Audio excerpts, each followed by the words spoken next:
Hello,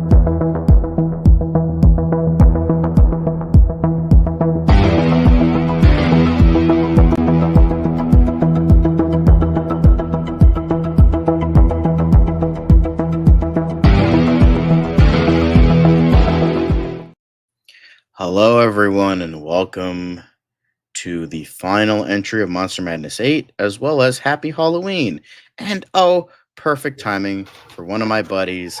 Right, dude, you got here just in time. Awesome. Nice mask. I don't know what it's from, but I assume it's an anime thing. There it is. So perfect timing. We are here. I got some mood lighting. It's supposed to look orange, but it looks kind of pinkish. So I tried. But we are here to deliver you the results of what you guys thought would win the Academy Award from every year from 2023 to 1927/28. So let's jump into it now. We ourselves did not pick this. You guys picked this, so we are just going to go by what you're saying, and we're just kind of discuss if we agree or disagree, and just kind of just talk about it real quick. Just shouldn't take too long, but depends how much we agree with. So let's get started. First things first. I had a lot to eat before, and so if I'm burping a lot, I apologize. So keep that in mind. First thing we got, I think this one can come to unanimous agreement for the winner of 2023. Obviously, Godzilla -1. We all love this movie. We all thought it was absolutely exceptional in every way, shape, or form. And on top of that, it did win Best Visual Effects, so there is some precedent in terms of it, winning an award. So there is that, and it's brilliant. So I think that's deserving, and I think you guys definitely, had something. Absolutely deserving. Then another deserving one for 2022, you guys said Pearl. Pearl was kind of ironically was like almost an afterthought where it was like they were filming X. Ty West and Mia Goth were like, hey, let's spend another couple of weeks here and make another movie. So that's what they did. They just made this movie, and it was a period piece, and and it turned out to be the best of the trilogy, arguably. Mm-hmm. I think most can agree that this was definitely the best out of all. Yeah, I would argue that this is the best of the three movies. So yeah, I think that's pretty great. Hello, Alexandru. Thank you for watching and welcome to this stream. And happy Halloween. So Pearl, I think we can both agree on that one. Now, Candyman was the winner of 2021. Unfortunately, Devin isn't here to join us. I was gonna say I wanted to see Devin rage. Yeah, but I think even he can see, the Academy would probably pick this. It has a lot to say about race. This was right after certain events, so I think it's safe to say that the Academy, I think, would choose this. I think it would definitely, I think that would definitely be the case here. I don't agree with it personally. I don't think it's the best. I mean, I haven't seen it, so I've seen it. I liked it initially, but it's just kind of gotten worse for me as time goes on, unfortunately.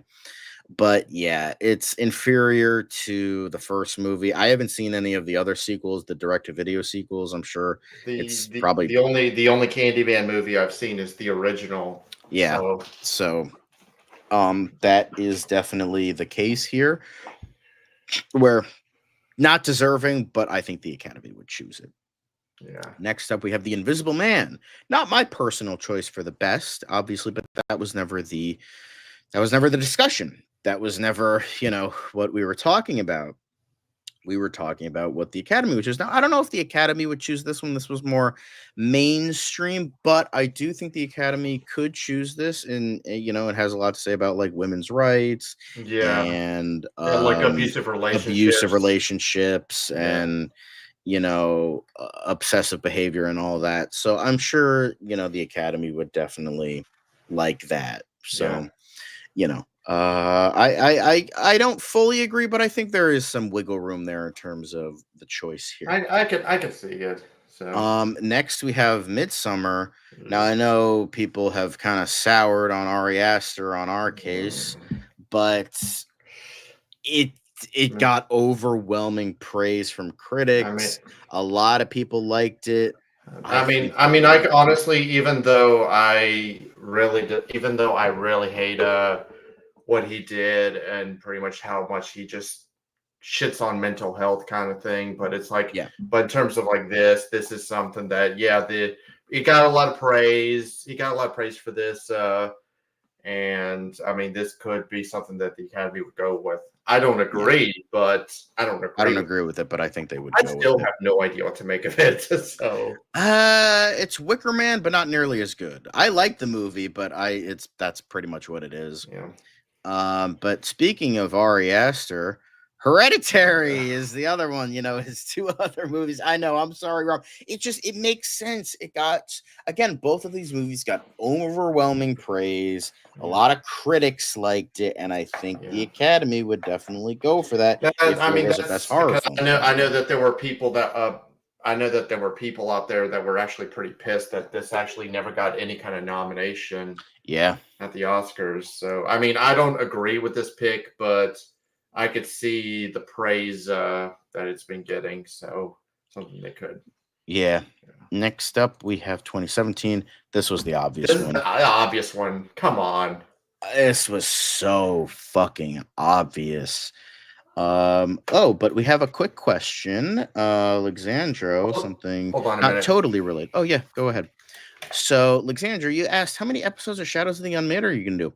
As many as people want, as many as people desire, I guess. I have a lot for this next month. I think I have 5, actually. I have 5. I've done 3. I have 2 more to do.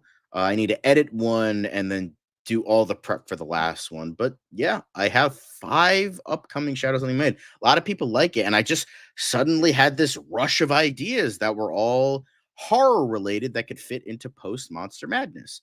So, awesome. So that's what I think Right Dude might be having some connective issues, but that's okay. He can well, you're just gonna have to wait for that, buddy. A magician doesn't reveal his secrets, but I will tease the first one. Diego Lorente uh talked about it in the last stream. So if you want to know, go back to last stream. You gotta comb through the whole thing and then see which one he teased. So, you know, but that's neither here nor there. This was obvious. Academy loved it. A lot of people loved it. It was just, very, very, very, very obvious that Get Out would win if this were the case. So yeah, I definitely agree. Um, but yeah, Get Out, obvious. Next is Train to Busan. Now, I was initially skeptical. I love this movie. This is one of my favorite movies of all time. One of my favorite horror movies. One of my favorite zombie. I would say my favorite zombie movie of all time. One of my favorite South Korean made movies. It's just a brilliant movie from beginning to end. Now, I don't think it would have won, but I think there might have been some wiggle room a little bit. I think there would be a little bit of wiggle room in terms of this pick. They do like foreign films, and this did get a lot of praise when it first came out. And there is, a lot to say about, just I think it's just a great movie, and I think maybe the Academy would actually be okay with having this win. So, I don't know. I'm not sure if they would pick this one, but honestly, I love this movie so much I might not even care. But even then, I think that this could get a winning. Like I think this could get like the Oscar for best horror film. Next up, we have The Witch. This one, it was between this and another period piece. I'm kind of blanking on it right now, but I do think The Witch. I think The Witch. This again, it received critical praise. It's a period piece. It deals with demonic stuff. So I think there is some, you know, uh there is a lot there that the Academy could like. It might be a little bit too dark for them, but I still think it would, there's something there. There's something there. I thought Crimson Peak should get it. However, um when it comes to that, I think it's either or because both fit into what the Academy likes a lot. So I think they would definitely go for that. I think Right Dude is still having some connective issues right now. But don't worry, we have a whole stream to get through. We're only in the 2010s right now. So next up, we have the Babadook. This one again was just received a lot of, critical praise. This received you know, a lot of great praise. This was, foreign film. Uh it was just like the talk of like the next few years. It was like the talk of 2014. Everybody was going gaga over this movie.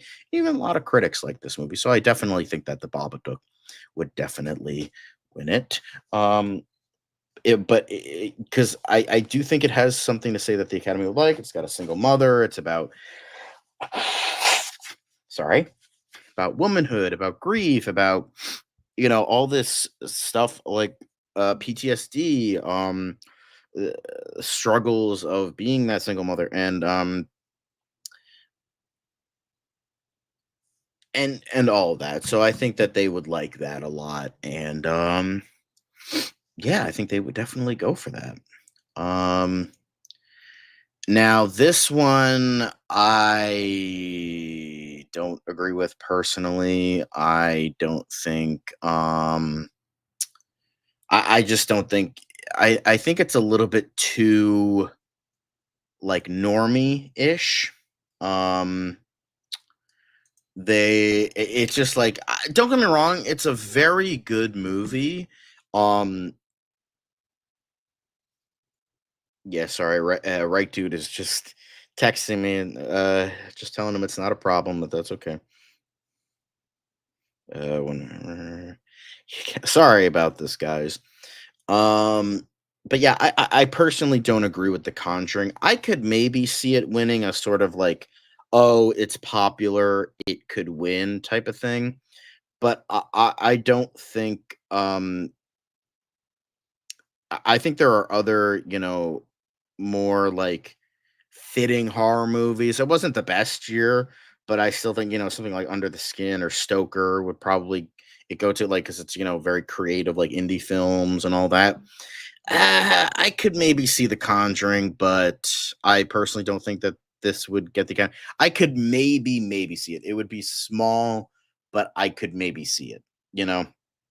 So yeah. But I'm kind of iffy on this one. I'm not sure, but there's a small possibility. Next up is Cabin in the Woods, guys. I said not to pick favorites, but it's what you guys believe. It's what you guys believe. And Cabin in the Woods, I personally don't think that this would get it. Well, I they might like the meta commentary aspects. This was not a movie that was well liked upon release. It only got like later on. It only got love later on. It didn't get like a lot of it didn't get a lot of love. I don't agree with this. I don't think that this would win, especially when you had movies like, you know, Woman in Black. There we go. Hey, Hey, it's okay, man. It's okay. Please don't feel bad. It's all right. We just went through a couple. We're it's getting to 2012, and as much as I love Cabin in the Woods, I can't see this winning. I don't know about you. I love this movie, but let me see what else was nominated. Let's see well, here. the choice I had was Woman in Black because that was a period piece, very gothic, very, I could honestly, mine would have been Sinister, yeah. um, but I mean Pers- this. Oh, sorry, go on. no, yeah, just personally, I just can't see. I could like maybe see, oh, maybe the meta commentary, but this was not a well liked movie upon release. I don't think even critics really liked it all that much, but maybe there's like the slight possibility that it could like maybe win. Yeah. I mean, there. I mean, I don't agree with it, but I'm not saying it shouldn't be worthy, to at least be a nominee. So I can. I mean, I get it, but it's like I Right. just don't agree. Um But yeah, then next up we have The Skin I Live In. This was a very dark, disturbing Spanish film. Pedro Almodovar, very well-known Spanish director. Um, so I could see this winning. I It's a very like I don't want to reveal too much about it because I don't want to spoil it because I got it like the entire movie spoiled for me. But this is a very, like, dark and disturbing movie, but it has a lot to say about, like, um, just, like it kinda is, like, almost like a modern, like, 30s movie of, like, a mad scientist experiment gone wrong, but it also has, like, a lot to say about identity, control, um, PTSD, and, like, a lot to say about uh, people's roles in society and that kind of thing.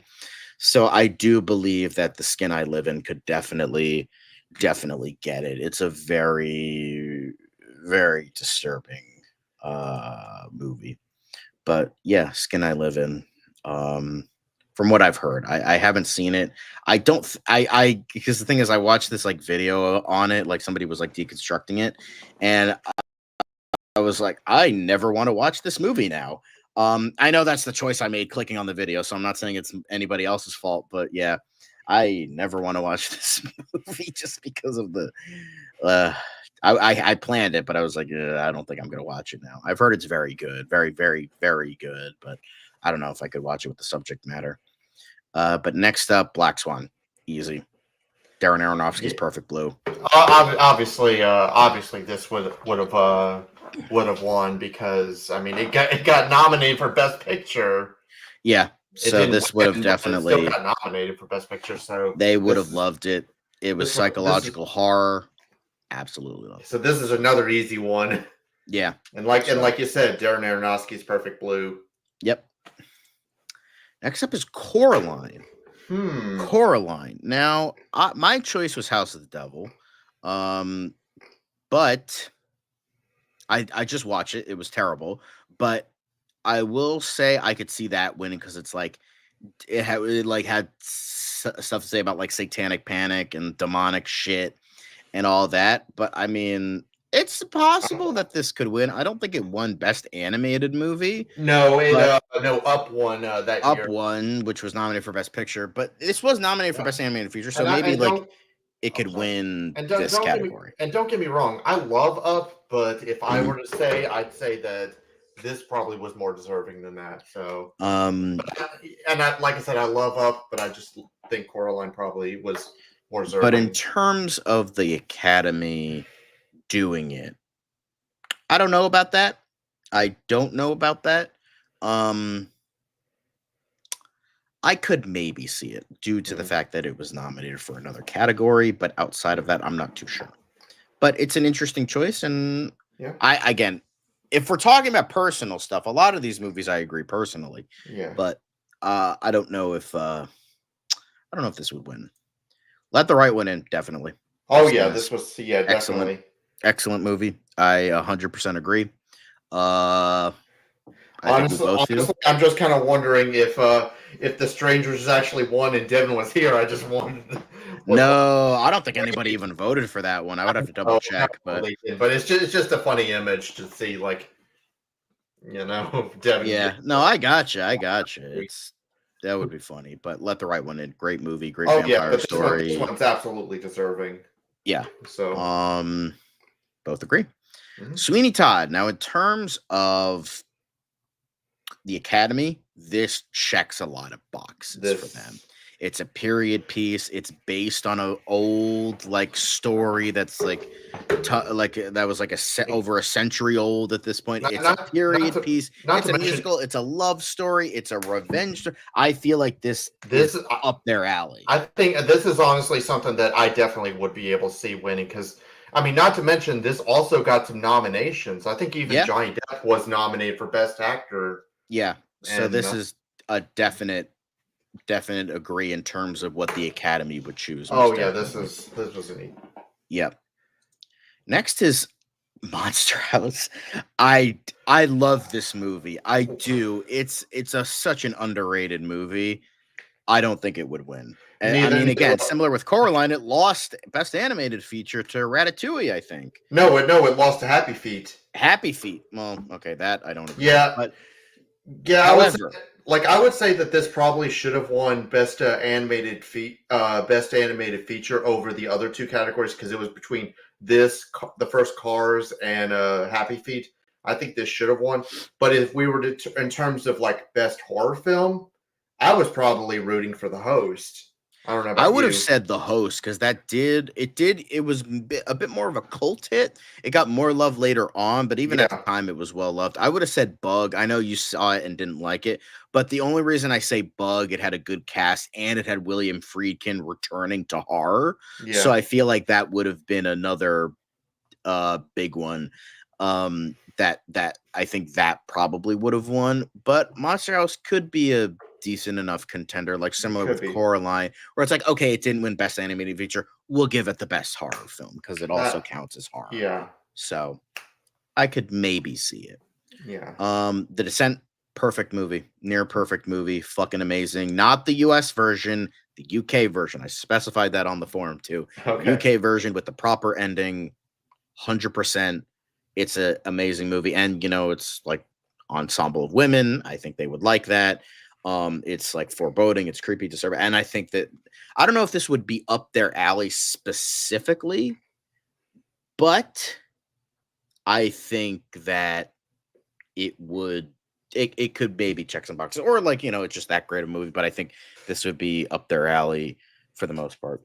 But yeah, next up is Shaun of the Dead. Even though it's a comedy, it's partly a comedy. I think they would go for this one. I think they would go for it. I I can don't know. I can honestly I could see it. I could see that they probably could be able to go with it. Like it wasn't my what I thought would win. Like if I had to pick which one I think would have won, I probably would have said the Dawn of the Dead remake. So, but that's just Um, me. So it might be due to like clout. Oh, it's a remake of this great movie, possibly. But I think like Shaun of the Dead got a lot of critical praise, got a lot of oh audience praise yeah, at the time. it did. So, It's an awesome movie. I um, I actually watched it like few months ago, like a couple months ago with my brother yeah, when they re-released it. yeah, great stuff. Mhm. But yeah, I think I could definitely see this. I could definitely see it. Yeah. Next is A Tale of Two Sisters. This got a lot of critical praise at the time.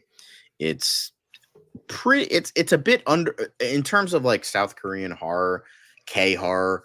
It's not as beloved as some other movies. However, I watched this the other day. Fucking brilliant. Absolutely fucking brilliant. If you have not seen this movie, go and fucking watch it. It is absolutely one of the best foreign horror films I've ever seen. Like it is just absolutely brilliant. It's a little bit confusing at times and a little bit of a slow burn in the beginning, but once it gets going, it's brilliant. And I most definitely agree. I think the Academy would definitely like this one. A Tale of Two Sisters. Foreign film, it's like the familial connection. It's very grounded. It's fucking disturbing as fuck.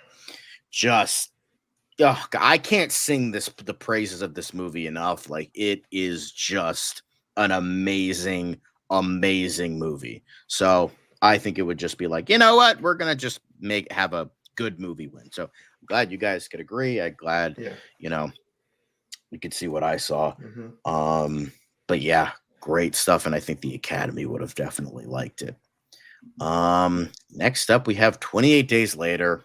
This was just it was the Yes. popular pick, but at the same time, it was lauded, it was loved by audiences and critics. A lot of people liked it, brought the zombie genre back from the dead, pun intended. So I think this had a lot of going for it. Like it was it was a lot of praise, a lot of praise, kicked off careers, kicked off Yeah. a This genre, a is subgenre again. yeah. I was gonna So say this is the movie that introduced the running zombies. yeah. You know. So hard agree. I think that I, I I definitely think this would win. this would have been my pick too. So Yeah. easily. I think the Academy would have I would too. chosen this one. Um, Next up for 2001, I think another one the Academy definitely would have chosen is The Others. Oh yeah. The Others is, ghost story. I feel like they like ghost stories.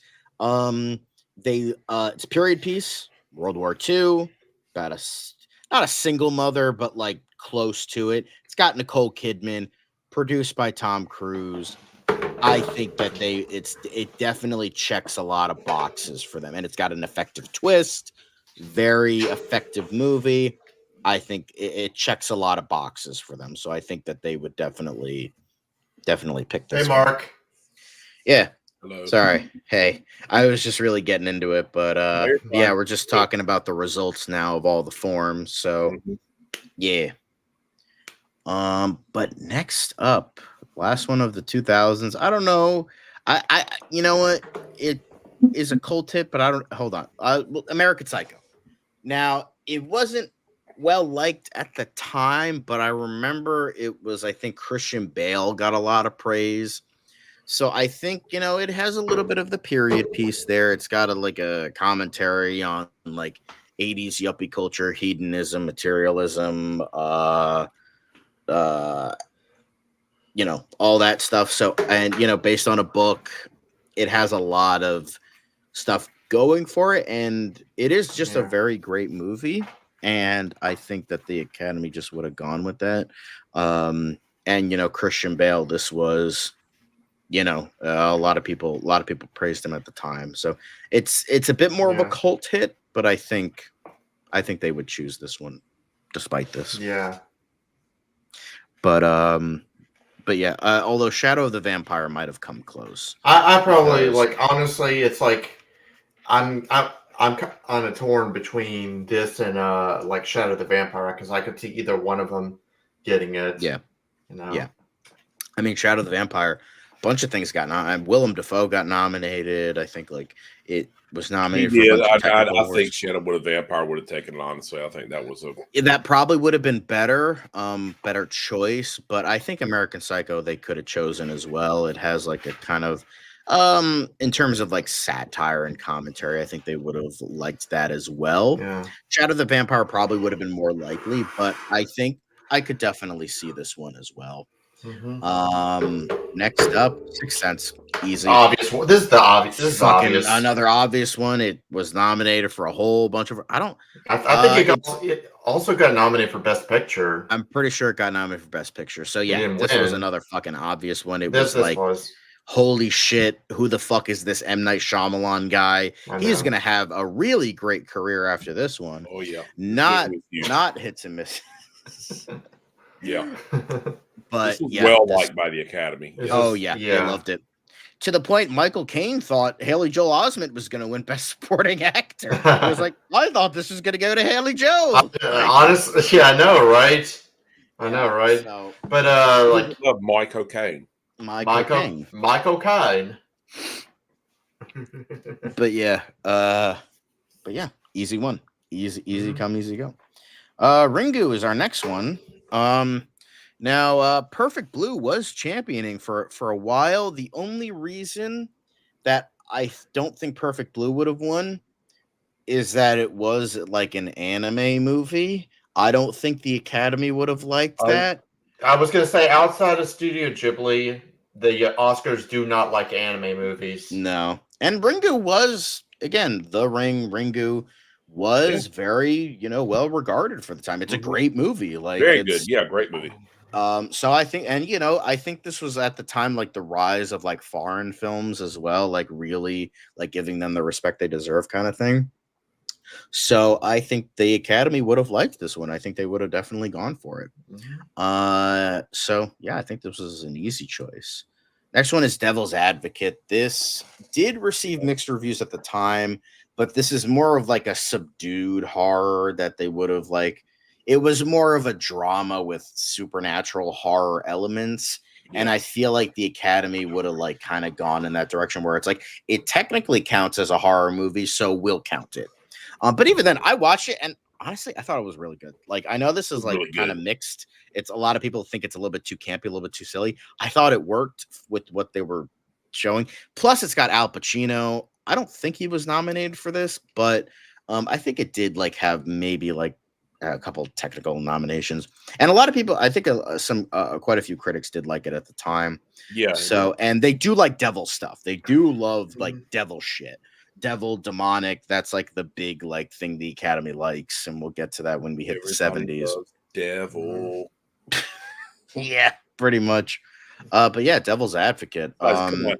And Al Pacino is so fucking great in that movie. Right? Like I would say, I was gonna give it like kind of like a good score, nothing great, but like a really good score. And then that fucking monologue he gives at the Yes. end was Oh my just. god. I'm like, oh yeah, I forgot you can actually fucking act, and you're not, just Dunkachino now. Seriously. So Oh, yeah, it's like oh, there's Michael Corleone. That's Exactly. when Exactly. you didn't just take roles for money because your accountant fucked you over. Exactly. But But Dad, we lose. We've read the book. We lose. But consider the source, son. it's like it's and he's like kind of perfect for this kind of devil where he's like he's just the amount of like campy, but it's not enough to be like super silly. No. Because when he's like kind of like quote unquote the devil on his shoulder, on Keanu Reeves' shoulder, he's very like creepy, He and is. he's just Yeah. very like you could do And it he this had a way. point. He never made him do anything. He never made him do He anything. never made him do anything. No.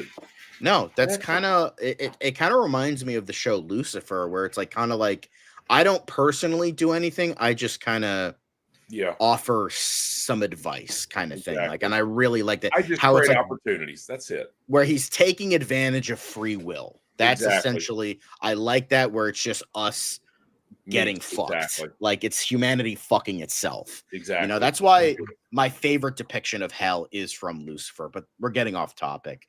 Yep. We'll talk about that another time. But Devil's Advocate, I think the Academy would have liked it. Got a great cast, Yeah. great Yeah. performance from Al Pacino. So yeah. Next is Scream. Now, this one I was a bit iffy on. However, I think they would have gone for this because I think this was the popular choice. And I think at the time, this would have been like a fresh, new idea, that like a creative idea that I think they would have gone with. Plus, it also has the Weinsteins, and the Weinsteins usually get what they want in Hollywood at the Yep. time. Plus, they got Shakespeare in Love winning over Saving Private Ryan. So. I mean, plus it's Wes Craven was a household name by this point, so yeah, Saving Ryan's Privates. Yeah, that's the porn parody. But yes, Scream, I think they definitely would have done this for a like, oh, it's creative. Weinstein would have been the devil whispering in there, like, oh, hey, maybe have Scream win, best horror film, all that shit. So, but even then, it was an effective movie for its time. It's an effective movie now. And I think it did a lot right in terms of, like the whole meta commentary thing before it like got beaten to death many years later. But I think they would have gone for its creative premise. Next up is The Addiction. I've just heard that this is a great movie. I don't know, like it's just a simple vampire movie, but I've heard it's really great. I've heard that it, does like a lot of like really intriguing things with like the vampire like lifestyle and all that. So yeah, I think The Addiction probably would have gotten it. Next, speaking of vampire, this again has Academy written all over it. This was nominated at the time. I'm exactly. Sure, this was this got technical awards. I don't know if Brad Pitt or Tom Cruise were ever nominated, but yeah. I mean, it did get a lot of attention. It got a lot of attention. Yes, it was like a fucking cultural phenomenon at the time. The Academy, it's got Academy, like it's a period piece. It deals with like a new way of looking at the vampire. Extremely gay. Well, I mean, it's based on a popular novel. I mean, Anne Rice, based on a popular novel. So, yeah, I think they would have definitely given it some By the way, it got 2 Oscar nominations, best art direction and best original score. And Kristen Dunst, even though she didn't get an Oscar nomination, she got nominated for best supporting actress at the Golden Globes. So yeah, I think that's saying something. This has Academy written all over it. Mhm. And if there was a best horror film, she got a lot of praise. Oh yeah, I mean, this was like her, not her first movie, but this was like the movie that put her on the map. Yeah, exactly. I mean, dear God, she held her own against Brad Pitt and Tom Cruise. Exactly. Yeah. Especially Tom Cruise at like the midpoint of the movie where they were like starting to rebel against his like abusive nature. Like she was like toe to fucking toe with him. I'm like, it goes to show why she became the actress she was. So yes. Yep. I mean, she got Kristen Dunst. She got a lot of attention from this, and then a year after this, she was in Jumanji. So yeah. Not as good, but you know, it's still a good time. I mean, it kickstarted a career. You know, I mean, yeah, definitely. Yeah. I mean, anybody who says Kirsten Dunst can't act, I always say, go watch Interview with the Vampire. Tell me that. Yeah. Shit. And remember, it's Interview with the Vampire, not a vampire. Exactly. Not a vampire. Yeah. The vampire. I'm actually curious about the show. I have actually heard it's really good. I've heard it is. So I might give that a watch because that was more like Anne Rice. Like, okay, I get to flesh this out as much as I want, but then she obviously passed away during its production. So there's that as well. But yeah, Interview with the Vampire, very easy pick. Mm-hmm. Next up is Body Snatchers. Now, I picked this one because it got so much critical praise at the time. You know, Roger Ebert was kind of the guy, and I feel like that they would have definitely diverted in that critical praise direction. And everyone else, kind of agreed with that. So I definitely think that Body Snatchers, I could see it. I could definitely see it. So, yeah, I know nobody else here has seen it yet, but it got a lot of critical praise, and I think they would have definitely liked that. So yeah, Body Snatchers. You guys are on fire right now. Mm-hmm. Next, fucking duh. This was like unanimous for a while. There was actually, by the end of this, there were only, I believe, 4 movies that were unanimous. I would have to I'll bring them up when they get brought up. But yeah, only 4 unanimous. The next 3 were unanimous for a while, but then there were some other people that poked in and were like, nah, I think it's this. But this one was so fucking obvious. Mark, why do you think this was obvious? I'm really curious. Why would you think this was obvious? It's fucking brilliant. I was gonna say Francis Ford Coppola. Easily. Well, I mean, yeah, and he actually the backstory actually, dear God, it improves upon the story. Mm-hmm. My God, I mean. It's he managed to tie in the actual history of Vlad the Impaler to, Dracula. He did that. I mean, it's really, really brilliant. I mean, geez, he tied the legend in with the book. Yeah. So yeah. Exactly. Yeah. This one was so obvious. And I mean, like I said, it's Francis Ford Coppola. You can't go wrong with it. It's a lot more faithful to the book. It's a period piece. You got a lot of great actors, and it got some nominations too, I believe. Didn't it? Oh yeah. Also, Mark's shirt reminded me I have my own shirt. I can't believe I forgot to wear this for today, but it's a little tight. I don't really wear this one that much, but I wanted to wear it for you guys today. So I apologize if you see my nipples because it's a rather tight shirt. But yeah. Bram Stoker's Dracula, obvious. The next 3 are obvious. This one. Speaking of obvious. Speaking of obvious, Silence of the Lambs. It exactly. won the fucking best picture, and it's. I was going to say the only horror film to ever win best picture. Yes, exactly. Seriously. Easy. I don't think we even need to talk about it. It speaks for itself. Exactly. One of the greatest fucking movies ever made. Boom. There you go.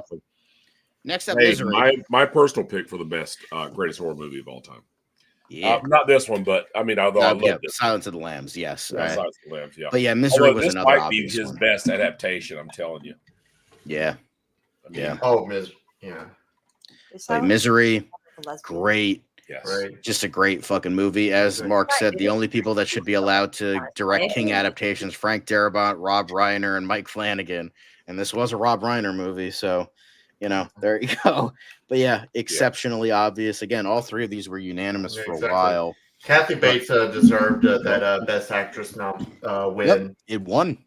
Well, It yeah, I'm won saying Academy Awards, as you said, Mhm. Kathy Bates. So another extremely obvious one, and we all agree, Exactly. and obviously you guys would agree. Not unanimous after towards the end, but it was unanimous for a while. But next up, speaking of King, is Pet Cemetery. Now, I think the Academy would have chosen this one. I personally don't care for the film that much, but I do believe they would have. They definitely would have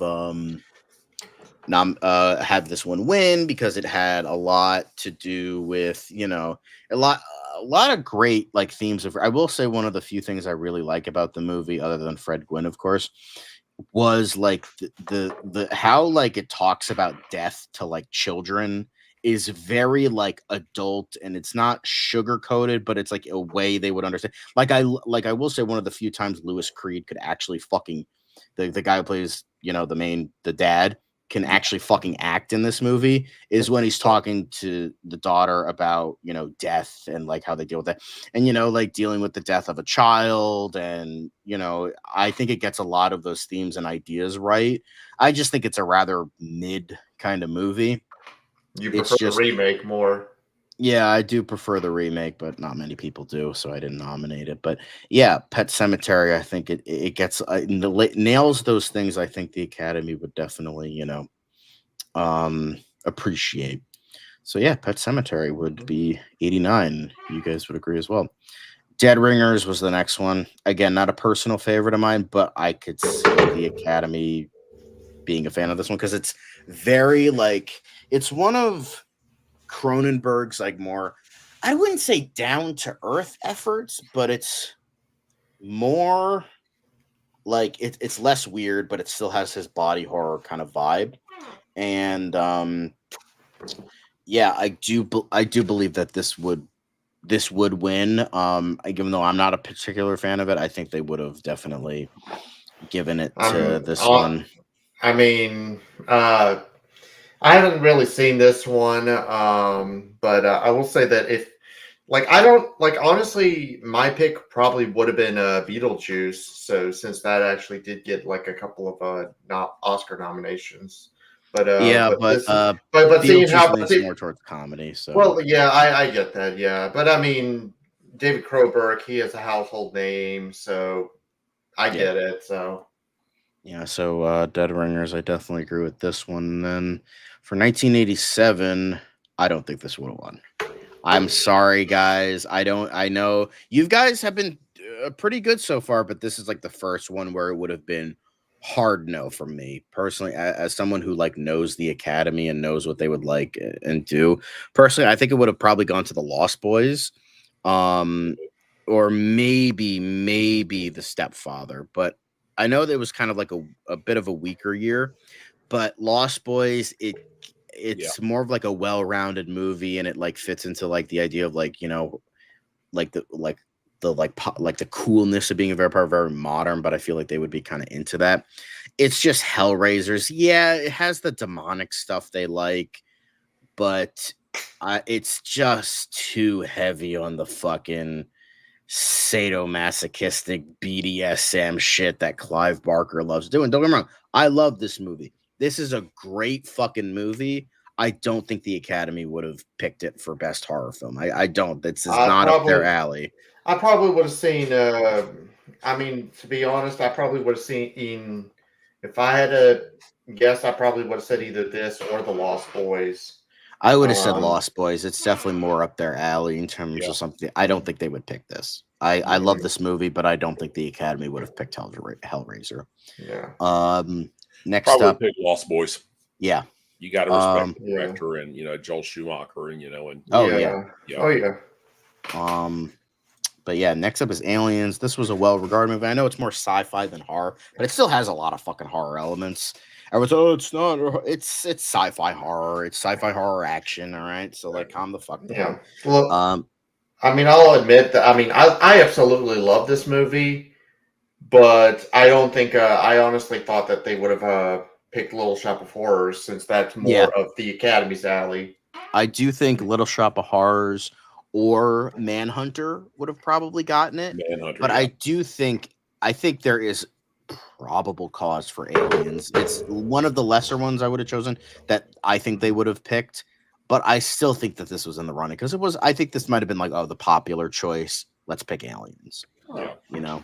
Yeah. So There definitely would have been a controversy over whether or not it qualifies as a horror movie, but I mean, you know. To be fair, there's a lot of movies on this list that don't qualify as horror movies, True, but there's only so many I can. I mean, I pick, agree. and It is more horror action, you know. It is Yeah. kind of have horror, you know. I mean, so I mean, just more horror action.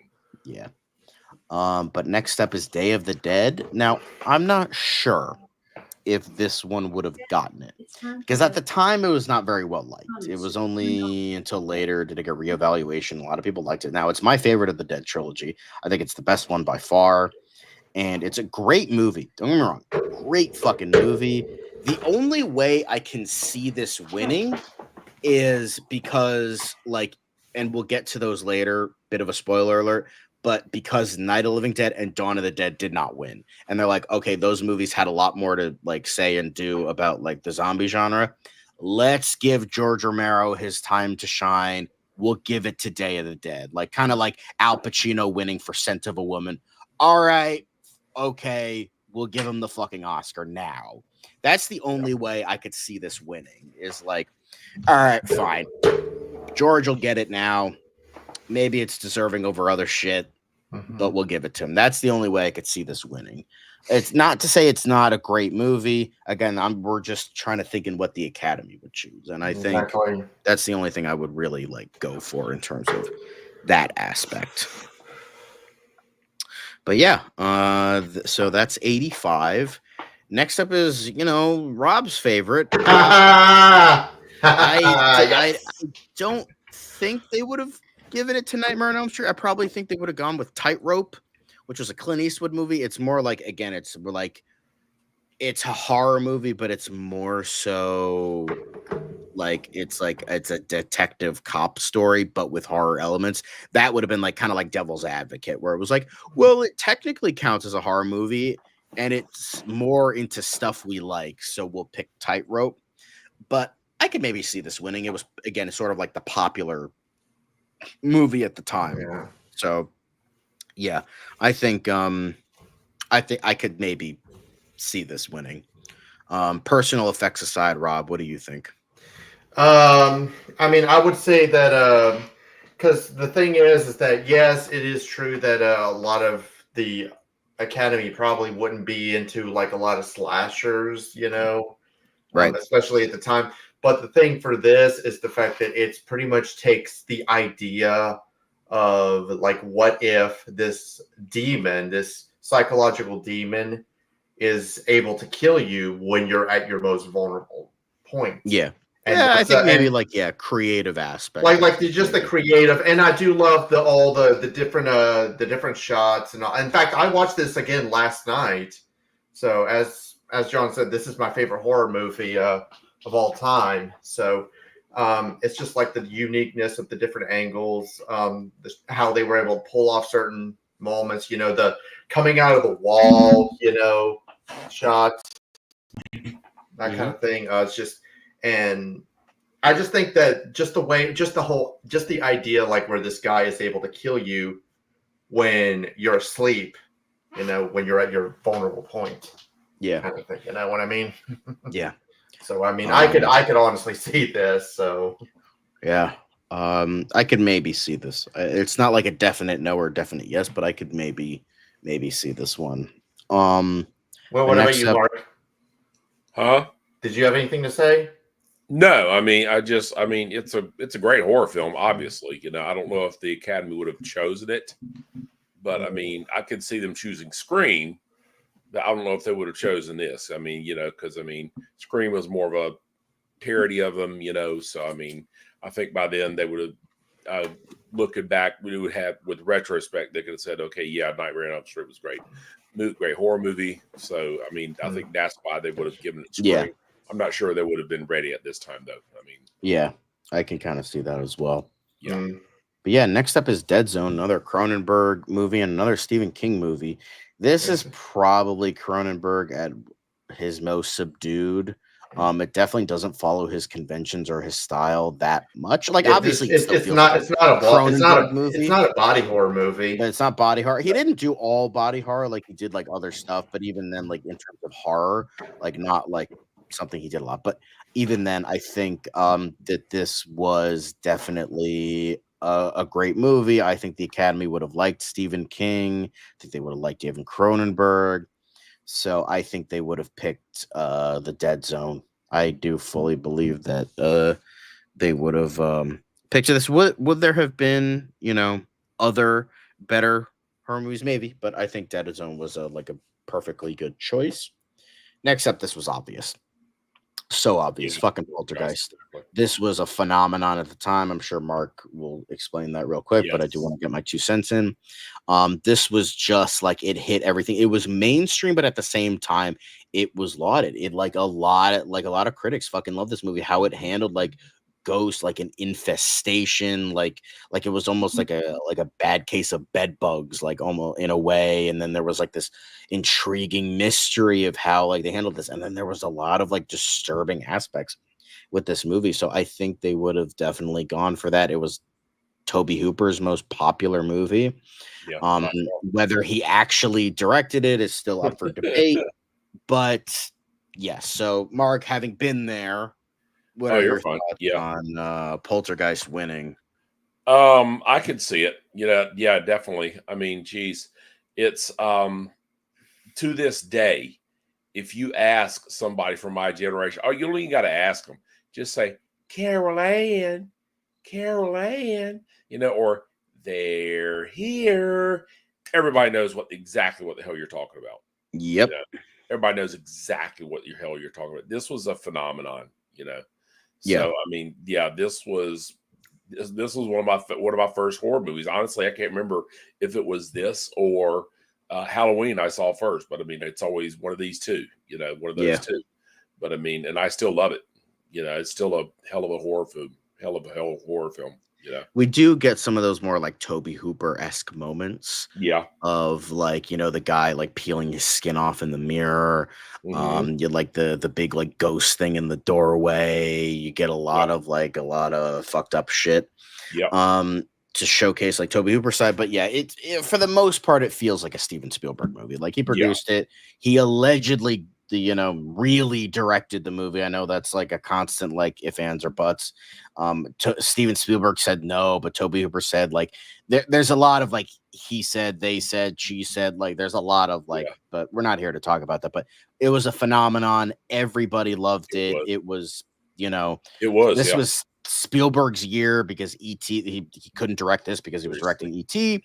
So this was Spielberg's year. This was his big year. Yeah, it was. But even though the Academy didn't really like Spielberg at the time, I think they would have like it was such a phenomenon. A lot of people loved it that they're like, all right, well, this will definitely get it. Then next up we have An American Werewolf in London. I don't know. Here again, brilliant movie. I don't think it would have won because the one I had in mind was Ghost Story, only because there was a lot of golden age actors and it was a kind of like half period piece, and then on top of that was a mystery. It was a ghost story. I think they would have been into that more, but I could see American Werewolf in London winning because it was the first. Yeah. It was the first movie to ever win Best Makeup when Best Makeup was introduced.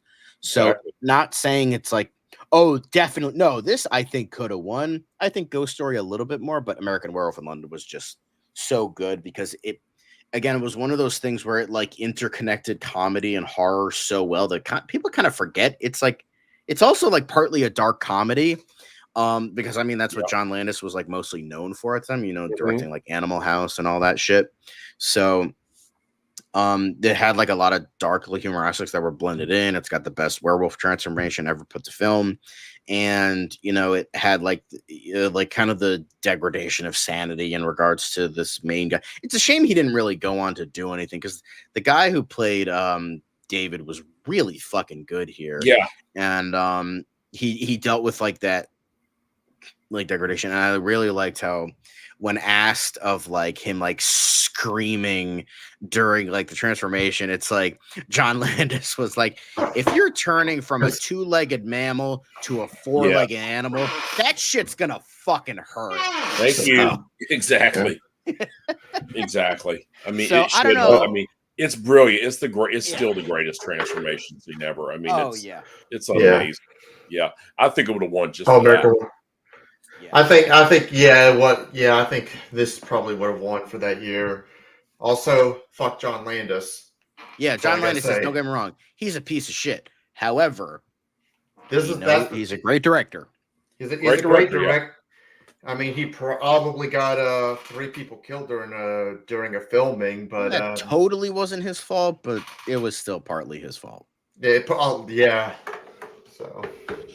I mean, to be honest, the standards in Hollywood were not that high. Yeah, at the time until after that, you know. Also, I've never heard of the movie Dead Meat, so I can't say. I think he's talking about the YouTube channel. Might be talking about the YouTube channel. The kill count. You know. James, I don't like kill count. That guy's a fucking beta male soy boy. I don't like that guy. No, I don't watch him. But yeah. Jack does. I know Jack watches it. I like watched I think I watched one. I'm like, I don't get it. I didn't really find it all that entertaining. But I know a lot of other people like it. If you like it, that's cool. I just don't care for it. Yeah. But yeah, American Werewolf in London, great stuff. Mm-hmm. And then I think The Changeling, this is definitely up the Academy's alley. It pretty much was pretty much The Shining that was critically lauded, because as we all know, The Shining was hated for the time. But The Changeling, on the other hand, kind of had a similar vibe. You know, it was like guy in one location, dealing with ghosts. Although this is how they do it is very, very starkly different. This had more of a gothic tone to it, and it was more it was very deeply disturbing. I think that The Shining is more spooky than anything. The Changeling was downright. This movie scared me because I was watching it late at night. I had to stop watching it and wait until tomorrow morning because I couldn't finish it because I was so scared. But I feel like that, it's got it has a very gothic feel to it, and it's got an intriguing mystery to it all. So I think the Academy would have definitely it. Plus, it's got George C. Scott. George C. Scott was always a win at the time. So yeah, always a win. Always a win to the Academy too. That was another major thing. So yeah, Changeling, great stuff. Next up, Alien. Fucking amazing. Yeah. I don't know if we have to say any more about that. Exactly. Yeah, this one honestly would be well deserved. Yeah. So. I mean, I know Dracula was mixed for the time. They maybe would have gone with that because, again, based on the play, based on the book, period piece, Dracula's beloved. But I still think this was another one that got a lot of praise at the time, even from critics. And even though it was sci-fi horror, I think they would have definitely been I think they probably could have gone with this. Although, like I said, with they probably also could have gone with either Dracula or Nosferatu for the period piece aspect too. Yes. So, But yeah, Alien, brilliant. I feel I wouldn't say this one definitely speaks for itself because the Academy is kind of a weird entity. So I still think there would I think there would have been other better picks, but this one still, I think they would have given it to it if that was the case. But now we get to Halloween. Now, I know people are gonna kill me for this, but I'm sorry, no fucking way would the Academy pick this. I'm sorry, this was another big one. Don't get me wrong, I have the shirt. It's one of my favorite fucking movies. I adore it to pieces. It's a fucking masterpiece. I'm gonna watch it after I do this stream. But no fucking way would the Academy have for the time. Look, let me say this. I absolutely love this movie. It's a horror classic. Do not mistake it. But honestly, if I were to guess what they probably would have gone with, my vote probably would have been with the original Dawn of the Dead. So. I think they would have gone with Magic. I think I watched that movie. Brilliant fucking movie. It's got more clout behind it. It's got Sir Anthony Hopkins and it's got Richard Attenborough. It's got Anne Margaret. It's got Burgess Meredith. It's got a lot of like known people. It's more of a psychological horror kind of vibe, and they definitely fit in with that as well. I don't think. I'm sorry, guys. Similar with Hellraiser. I don't agree with this one. I simply don't. I mean, I don't agree with this. I love this movie. Don't get me wrong. I absolutely love it. But in terms of what I think the Academy would go with, I don't think so. I mean, you could see what Mark and I are wearing. I mean, yeah, exactly. I mean, I love this. This is my favorite. Always been my favorite horror movie since I was a kid. You know, I mean, I love it. I don't think it's the greatest horror film of all time. No, I don't think it is up there. It's up there. It's definitely up there. I don't even think it's John Carpenter's greatest horror film. I think that's The Thing. Yes, I think that is The Thing. I think The Thing is his magnum opus, but this is, and actually, it's brilliant. It's just underrated. I think honestly, it's maybe sound like a weird thing to say because a lot of people think, "Oh, this is just a slasher film." No, it's a lot more. It's not. It's a lot more. It's very, very clever. It's very Hitchcockian. I think exactly. It's a whole hell of a lot more. I hate to use the term elevated, but it's not just a simple slasher film. Halloween 2, yeah, that's just a slasher film. This is a lot more. This has a lot more in common with Psycho. Yeah, that's it. Like you got the POV shots and all. Psycho and Peeping Tom, Blood and Black Lace. If I were to compare it to anything, it would be the Halloween to be to those movies. Then like Friday the 13th or something like that. Exactly. But yeah, so don't mistake. Our like kibosh on like the we all. I mean, 2 out of 3 of us are wearing Halloween shirts. Exactly. Like we love this fucking movie. We adore it to pieces. However. But this is what you guys picked, so that's what I'm showing here. Like, I don't want to, I didn't like change the vote or anything. I don't like to do that. The most I did in terms of choosing was if there was a tie and I had to pick one or the other. But even then, like this was the one reigning champion. I think people were just picking their favorite, which like even though I tried to divert it away from that, at the end of the day, that's what people do, and that's fine. I don't want to put like hatred against you guys. You guys were. The fact that anybody actually, filled these out was great. So I appreciate that. But I personally don't believe that this would have won. I don't think this would have won. I think it would have been Magic at the very most, or maybe Dawn of the Dead. But Magic, I think, would have been the reigning champion this year. Yeah. But next up is Suspiria. Although speaking of, Jollos, this one. 77 was a bit of a tough year because it had a lot of weirder stuff this year. I think it would have gone to Eraserhead. This would have been like the David Lynch movie that would have won. But however, I could see this in terms of like, they were kind of on the rise of like, not like counterculture. That was more like late 60s, early 70s, I think, for them. But even then, I think, I could maybe see this winning. I could maybe see this as like, and a favoring towards foreign films. Anyway, sorry, what do you guys have? I can. I mean, this is one I probably could be able to see. I mean, if I honestly I'm kind of surprised that Eraserhead didn't get it. So, but maybe not a lot of people have seen that movie. I don't know. Well, it is David Lynch. So yeah, it's exactly that was his first film, but I mean, I love Suspiria. I saw it for my like horror fest remake-a-thon, but I saw this and the remake, and I definitely prefer this one. I didn't care for remake. I was one of the few that split on that, but I loved. But Mark, German politics. Oh, dear God, yes. I mean, who the fuck? Why does German politics why does German war guilt from World War II have to be a part of fucking everything? Jesus Christ, man. Oh, what the fuck was it doing in Suspiria? I didn't realize it was a German ballet company in the 70s, but for fuck's sake. But anyway, but yeah, I know a lot of German politics in the remake, but I mean, this one is brilliant. One of my favorite, arguments for this film is Dario Argento made bright colors scary. Hey, man. I mean, he took bright pretty colors that just made them scary as fuck.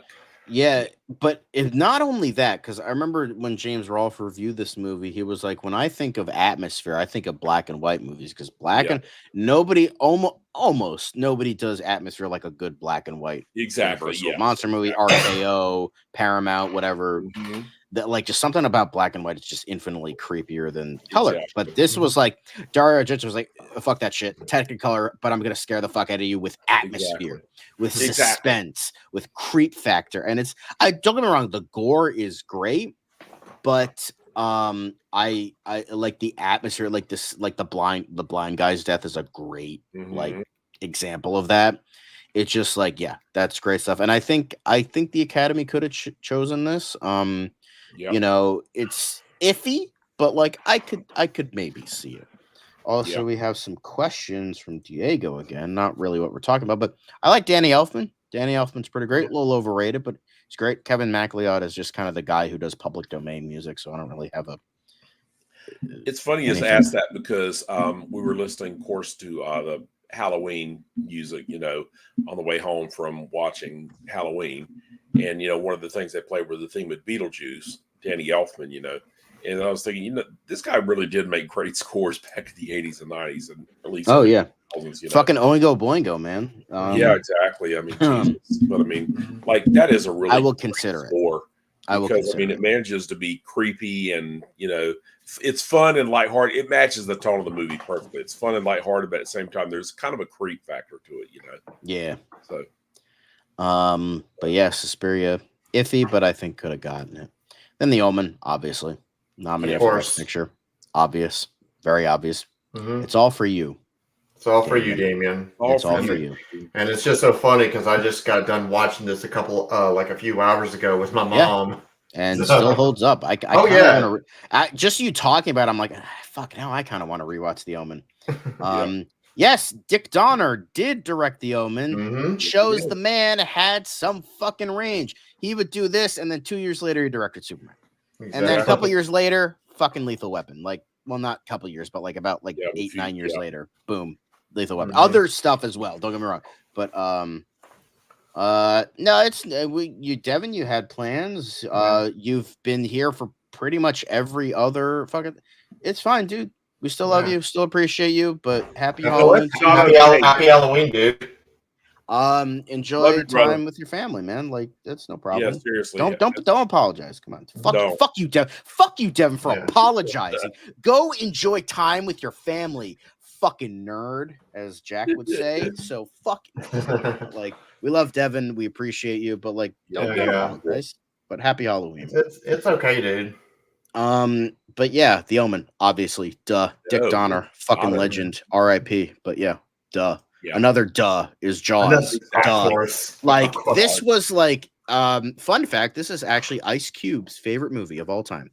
But like this is just one of those movies that nails every fucking genre. Like it's horror, it's adventure, it's action, it's a little bit like fantastical, not like super fantastical, but like fantastical enough, and like summer block, like it just fucking got everything, and it like drama, a little bit of crime in there, fucking mystery, like it just got everything right.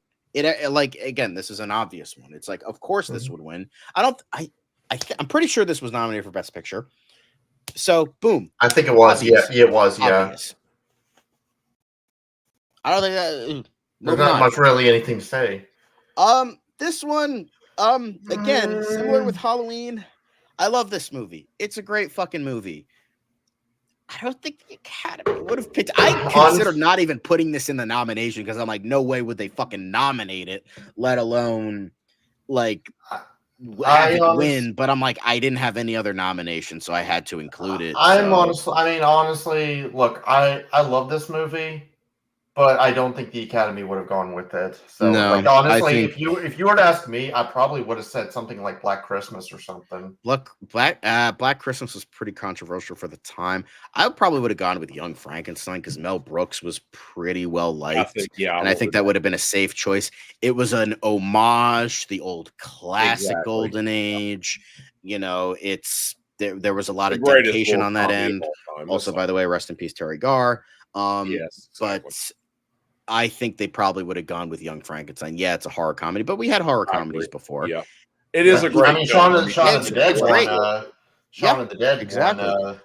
But yeah, this was This pretty. was, fun fact, this was the one horror. My mother did not mind me watching horror movies. This was the one she would not let me watch because she heard she knew it was based on, or at least inspired by, the Ed Gein murders, and she was very familiar with that. I mean, but she loved true crime.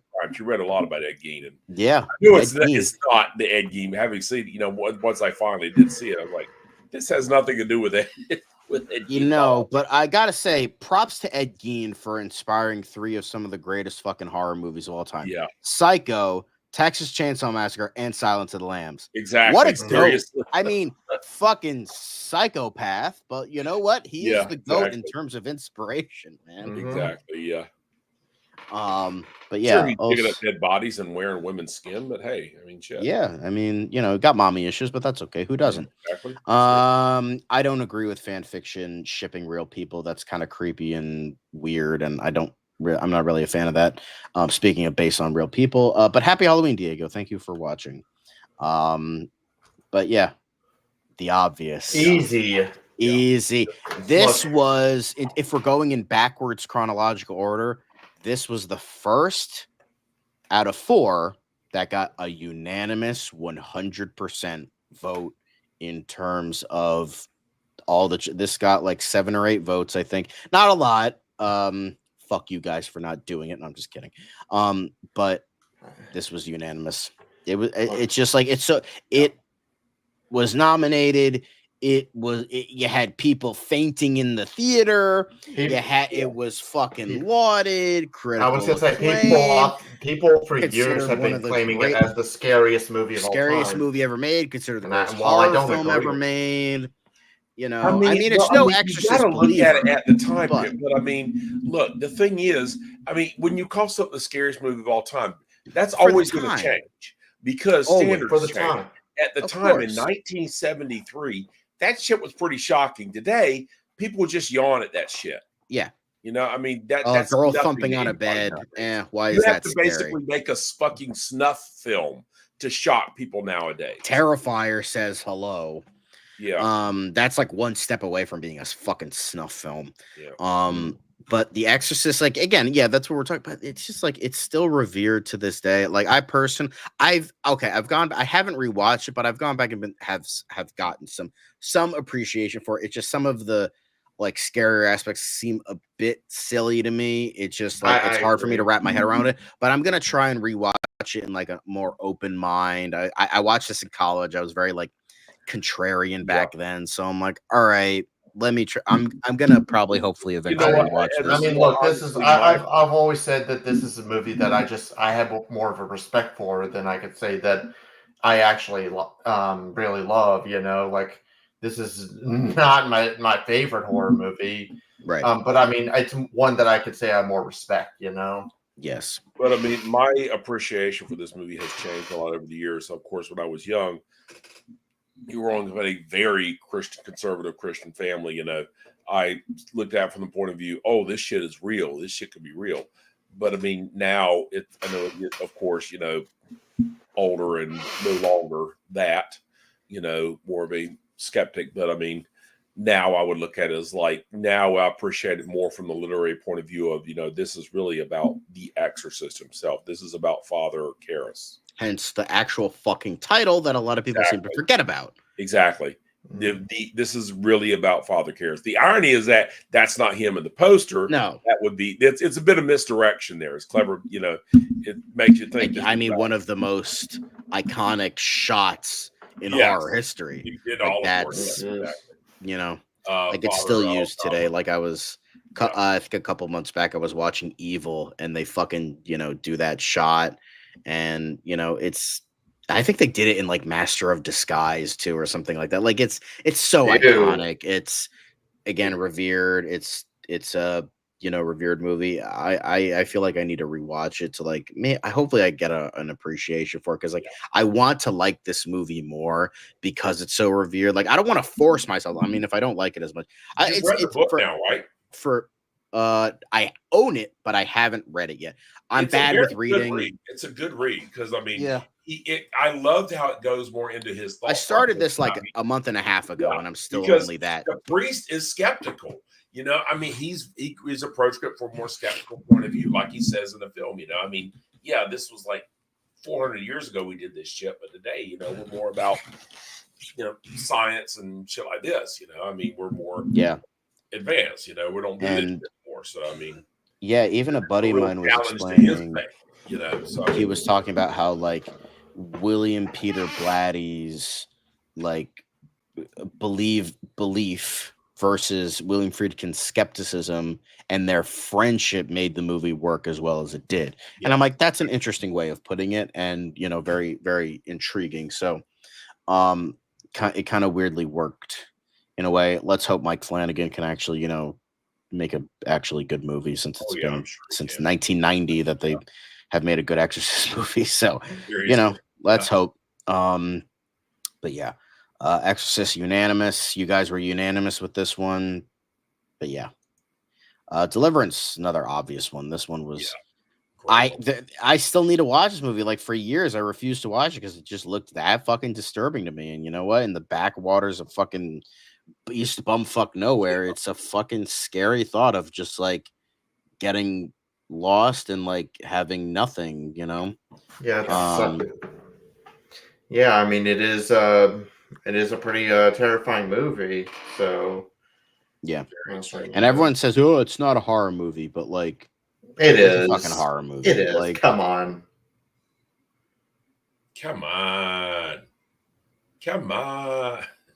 Interesting. Yeah. Who for the new Psycho remake? I'm curious. I kind of want Glenn Powell because somebody suggested it. I'm like, I kind of want to see that now.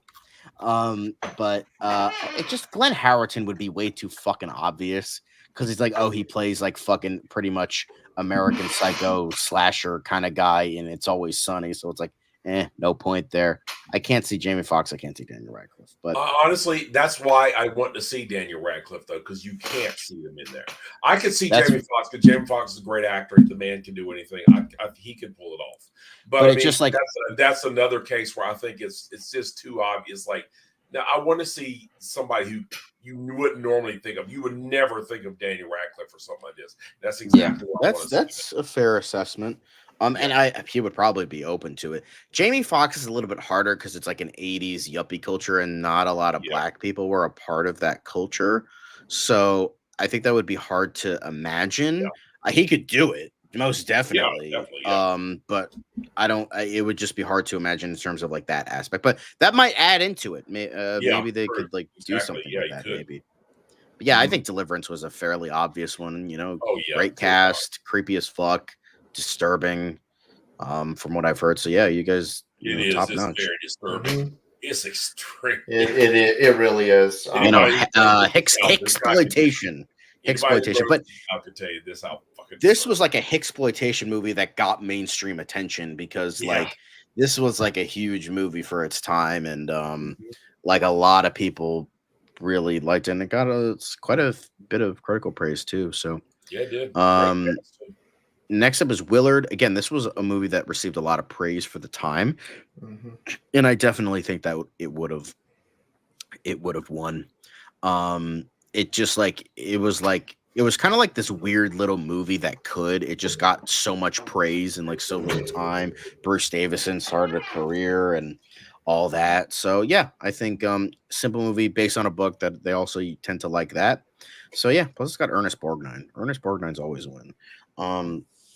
But yeah, Willard, great for the time, and but yeah, then we got the final one for the 70s is Bird with the Crystal Plumage. This was one of Dario Argento's first movies. I don't know if it was his first or like his second or third, I forget, but it was very early in his career. Very like grounded kind of movie. It's like it takes like more of the aspects of Jello, but like not like totally following like those aspects. But like I think this would have I think this was a good choice from you guys, and I think this would have I could definitely see them, you know, doing this one most definitely. Um, but yeah, bird with the crystal plumage. Next up we have The House That Screamed. I watched this movie. It follows a lot of things that people like, 19th century. It's like foreign film, it's period piece foreign film. It has like a lot of like femininity aspects as well. So I definitely think The House That Screamed would have gotten it. Um, but yeah, good stuff. Rosemary's Baby. This was fucking obvious. This Yeah. was so fucking obvious. This was again revered for its time. Roman Polanski was going to be like the new it guy. Like he had other movies like before this that were well regarded, but this was like brought him into like super fucking beloved. And I'm pretty sure this was nominated for Academy Awards. I don't know if it was Best Picture, but it was nominated for a bunch of stuff. And yeah, this was just a fucking obvious one. So Yeah. obvious. I'm like, yeah, people are better if I could pick this one because it's so easy. But yeah, Rosemary's Baby was definitely the one to go with. Easy. Um, Next up is Wait Well, Until Dark. This one, it has some, it's got Audrey Hepburn. She was kind of like golden age in leaning into silver age kind of actress. So it has her. It definitely has more of a highbrowness to it. Plus it's got, Richard Crenna, Alan Arkin had a lot of good people at the time, a little bit of clout there. And it's just a very creative, intriguing premise. It's like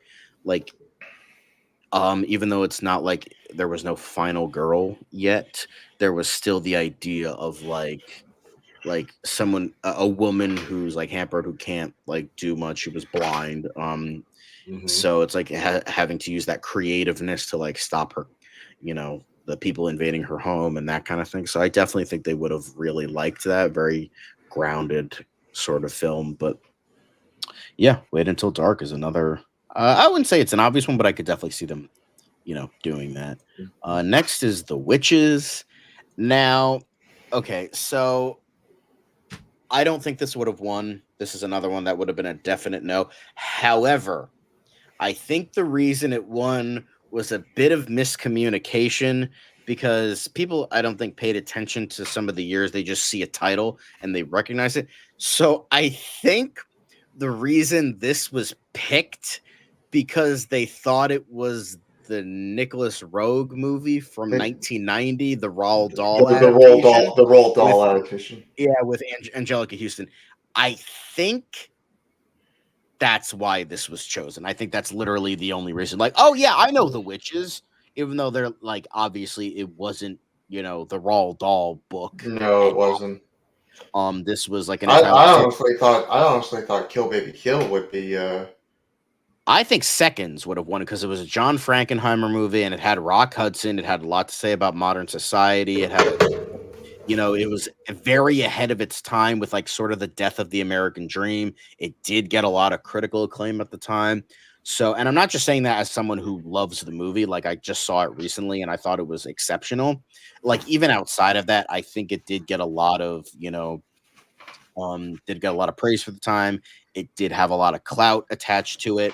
So I think second would have definitely won, and it's definitely kind of considered almost an underrated gem now. But at the time, it was had a lot of acclaim. So I think this won just on the grounds it was a miscommunication, which no problem, guys. Like again, sometimes that happens. I don't want to yell at you, oh, nothing like that. I think this was just like purely miscommunication. So yeah, I don't think The Witches would have won. Next is Repulsion. Got another Roman Polanski movie. This was kind of the start of like sort of his climb to success. Another like revered movie. I thought this was another obvious one that would have won. I have not seen it. I don't plan on seeing it nor Rosemary's Baby, but yeah, I think this was another fairly obvious one. Um, had a lot to say about like rape and degradation of insanity and or sanity, not insanity, but you know that kind of thing. I think they would have gone for that. Next is Onibaba. This one I think was like kind of, it was like the idea of having foreign films wasn't is necessarily new for the Academy.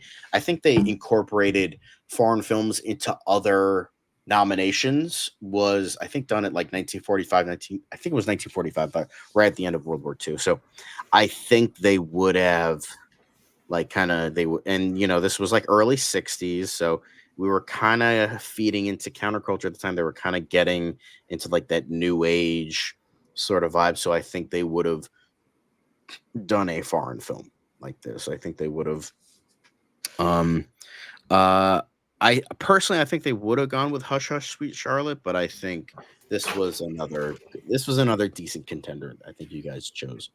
Yeah. So yeah. Well, he wasn't a rapist at the time, since we're talking about Repulsion. Yeah, but very ironic. But yeah, Onibaba, great stuff. Next up is The Birds. I think they would have, at this point, I think they would have gotten it. I think this would have been like kind of an obvious one. I think if I had a close second, because I feel like this probably would have been this would have been the obvious choice. A very close second probably would have been The Haunting. I would have gone with The Haunting a little bit more so because I think they had more respect for Robert Wise at the time because he just won West Side Story. One for West Side Story, which was 1961. So I think they probably would have gone because the Academy didn't have a ton of respect for Alfred Hitchcock. So they probably The Haunting a little bit more so, but even at the time, I think The Birds could have gotten because again, it was critically praised. It had a great cast. It did like it with how they like did like the nature fights back thing was like pretty damn good. This is another one I need to rewatch because I watched it like at the time and I don't think I appreciated it as much as I should have. But yeah, The Birds was another one that was I think a great edition. I think Haunting a little bit more so, but I think it was like a toss up between that and The Birds, and The Birds won. So yeah, I think this was the great choice from you guys. Next up is Good job. Whatever Happened to Baby Jane. This was Oh. yeah, it's a bit of a melodrama, but again, it had Joan Crawford, it had Betty Davis, it it had stuff to do with Hollywood. It was about it had everything the Academy liked, so I feel like this was a pretty much an obvious one. So yeah, Whatever Happened to Baby Jane was another big obvious one. But yeah, next up, Innocence. I think this is another obvious one. It's a period piece based on a book. They love Deborah Carr. Boom, boom, boom. Perfect. And it's just an exceptional movie. I think this is another fairly obvious one. But yeah, watch the fucking Innocence, guys. If you haven't, fucking watch it. Next up is another obvious one. Yeah. Another obvious one. Exactly. Psycho. Yep. It's Psycho. It's Psycho. What more is there to say? Hound of the Granddaddy Baskervilles. of all slashers. Hound of the Baskerville was, it's Sherlock Holmes. It's not like totally horror, but it's one of those like, oh yeah, we'll consider it horror. We'll give it to you. So yeah, Hound of the Baskerville. Plus, I think even though Hammer Productions is one of those cases where they never followed the book, but it feels like they followed the book more so because they're British, they're higher brow. And Sherlock Holmes is another big case for that because Sherlock Holmes is British, unlike like Bram Stoker or something like that. But even then, Hound of the Baskervilles wasn't incredibly obvious. I think Man Who Could Cheat Death was a little bit more, but I still think Hound of the Baskerville would have definitely. It was a very great movie. I really liked it. It just got Peter Cushing, so boom, there you go. But yeah, great stuff. And I think they would have gone for that, okay, had a period piece vibe a little bit, but yeah, Hound of the Baskerville. Next is The Blob. I don't totally agree with this one. I love this movie. It's a great movie. I don't think the Academy would have picked this one. It's not like definite. No, there's maybe the smallest thing, but like this was like an indie movie for the time. It had like it was no budget. It was kind of, cheesy for the time, and I don't think they would have gone this one. I'm sorry, guys. I don't think they would have gone with the Blob. I love the Blob, but I don't think they would have gone for it. I think they would have gone with the Fly. The Fly was higher brow, higher class. It had a lot more production value behind it. Had a lot more, intriguing themes in regards to,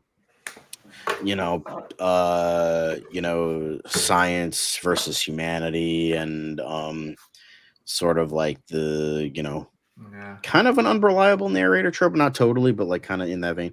But yeah, I think the Blob. I think the Fly would have definitely gone it. I don't think the Blob would have gotten it. There is the ever so slightest chance, but I think I don't think the Blob would have gotten it. But yeah, now we're kind of trudging through them. This surprisingly was the second unanimous vote for the winner of 1957. Which is a bit weird because like I think Curse of Frankenstein could have probably gotten it as well. Maybe Quatermass too. Maybe Curse of the Demon, but it's entirely possible that the other nominations, a lot of people don't know about them. So, and The Incredible Shrinking Man is like beloved, and I think this would win. I think this would definitely win, even though it's one of those cases where it's like it should be like a cheesy B movie, but it's like not. It's like so much like higher brow than it should be, and it's just great. And I was surprised that this was unanimous. So, Interestingly enough, that is also the name of the porn parody. unfortunately for him. Yes, exactly. But yeah, Incredible Shrinking Man. I think this was another. I don't think like so obvious, but like it has a lot of like with a very creative, effects heavy.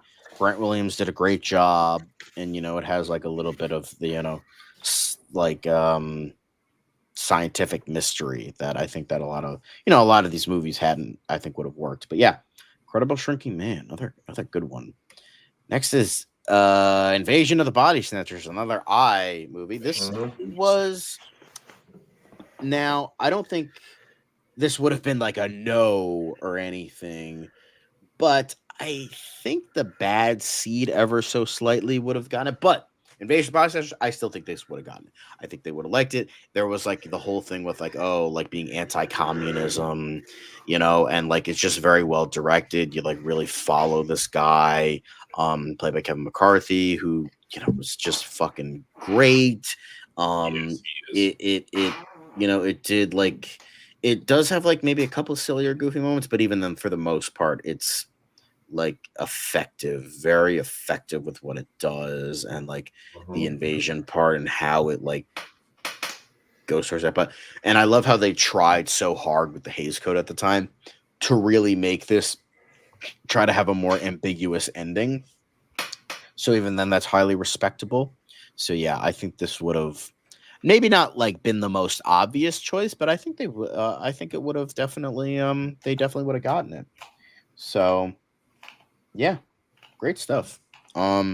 This was an obvious one for me. I think even with the rise of foreign films at the time, I feel like there's kind of waves of like, oh, big, foreign film boom. This was another one.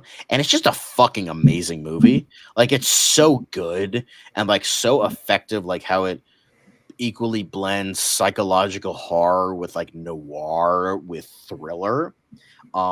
It just blends those ideas, even though it wasn't totally beloved for the time by the French crowd because fucking French New Wave, don't get me started. But I think that maybe the Academy would have seen something in this because it was just that good. And maybe that was, silly of me to think, but I think this was another good choice from you guys. And yeah, I think this was quite the obvious one, personally. And then the next one we have is the second to last unanimous vote, 100% Godzilla. Of course. Of course. Fucking obvious. I don't know what to say. Just for it's fucking obvious, bro. What more is there to say? Really can't say anything more. House of Wax. I think this was kind of obvious. Like, it's got Vincent Price. It's definitely feels it does have like the sillier aspects for the time, like the 3D. Um, but even then, like, sure, it had that mainstream thing, but I still think it got like acclaim for the time. It was definitely like not totally into that science fiction vein that a lot of people were going through at the time. So yeah. House of Wax has got Vincent Price. It's effective, it's atmospheric, it's a little bit of a period piece. So I think they would have liked all of those aspects and given it the golden statue. Um Next is the White Reindeer. I haven't seen this movie, but considering the nominations that year, not a ton of great choices. A lot of them were like, for the most part, kind of cheesy B movies. So the White Reindeer, I think that's a good choice. Yeah, one of the most revered movies. Yes, this goes for more straight sci-fi than like sci-fi horror, but I think with the things for the time, I think this would have um I still think it has like a little bit of like those darker atmospheric aspects that they're been like, okay, we'll give it to Daily Ursa still. I don't know if it's like the obvious one, but yeah, I think Day the Earth Stood Still. It's just a brilliant fucking movie. Very well done. Um Culturally relevant. I know that doesn't really matter in regards to like what they would choose for the time, but yeah, 1951, Day the Earth Stood Still. Then Man Without a Face. I just picked this one because it looked like the best option in terms of the nominations, but you guys picked this. I agree. It was kind of like a rough choice because, again, there were not a lot of great nominations that year. So I think I had to pick thrillers for the most part, but you guys are like, this is the most horror one. Pick it. I agree. Next up, Queen of Spades. This one, I wouldn't say it was an obvious one, but considering the kind of nominations for the time, the only one I could maybe the other one I could see is Black Magic because that one had like Orson Welles, and he was kind of liked for the time. But yeah, I think Queen of Spades was a good choice from you guys, and then Rope, Alfred Hitchcock, another. This was the alternate universe where Alfred Hitchcock was actually liked by the Academy. Yeah. But I don't know. Here's the thing, like Rope like follows more of the like the what's the word I'm looking for, like thriller aspect. I know Abbott and Costello was more, the Me Frankenstein was more comedy. They probably would have gone with that because it was popular, but I do think Rope. I haven't seen it. I've heard great things. um Alfred Hitchcock, and I think maybe in this timeline they would have liked him a little bit more, but plus it's got Jimmy Stewart, so Jimmy Stewart's always great. So Rope. Legacy of the Crime Woman. It's based on a Mexican folktale that there's a lot of like clout behind that, and I think they maybe would have respected that at the time. So yeah, Legacy of the Crime Woman or Harrienza de la Llorona, La Llorona. I'm probably mispronouncing that. Apologies to Mexican Spanish crowd, but whoopsie daisy. But yeah, I think this would have been a good choice. Beast with Five Fingers. I know this is kind of possibly a more ridiculous one because it's such like, oh, it's a killer hand movie, but I think it really, the idea of like it would be like a heavily like, oh, it's Peter Lorre holding this movie on its shoulders kind of thing. So yeah, Beast with Five Fingers is another, I think, personally another great one that would have been, really well liked for the time. And then Picture of Dorian Gray. This was beloved. This won an Academy Award. This won for best cinematography in black and white, and it had a lot of it had George Sanders, it had Angela Lansbury, it had Donna Reed. It had a lot of great people behind it. Great director, and based on a book. Very classic story of like temptation of evil kind of thing. So yeah, I think they would have really liked this one. Plus, there is some clout there in terms of, oh yeah, it also won an Academy Award. So there's that. So Picture of Dorian Gray, I think that would have definitely been a good choice. The Uninvited is another one. It's definitely a weirder one. It goes for honestly more of a comedy aspect than anything. But The Uninvited was still a good movie, but it was well liked for the time. So and plus it's got Ray Milland and they liked him. So yeah, I think they would have gone with that. Next up is Phantom of the Opera, classic story. Claude Rains was great. It was great. This was Yeah. I don't think this was the first one to really make him sympathetic, but this was one of the first ones to really kind of. Lon Chaney was like the monster version. This one was like, what if we make him a little bit more sympathetic? And I feel like that kind of led into like the famous Andrew Lloyd Webber version of Yeah. '86. So I think there's that as well. I think that there was that like going for more sympathy. And I like that like overall build up. It's got the period piece aspect, it's a classic story. And plus it has some things for the time I think they would like, the levity of like the love story as well. So I think that the Academy would definitely have chosen this one. Um fucking great movie. Claude Rains. Plus, yeah, fucking Claude Rains. Who doesn't love Claude Rains? If you meet Exactly. someone and they say they don't like Claude Rains, I think that gives you the okay to murder them. Anyway, no, I'm just kidding. Kidding. My lawyer is telling me that I have to say that that is a joke. And next up is Cat People. Um, it kind of deals with those feminine aspects for the time. It's got a really good cast. It's got a really good Great fucking film. atmosphere. Yeah. Um, Great fucking film.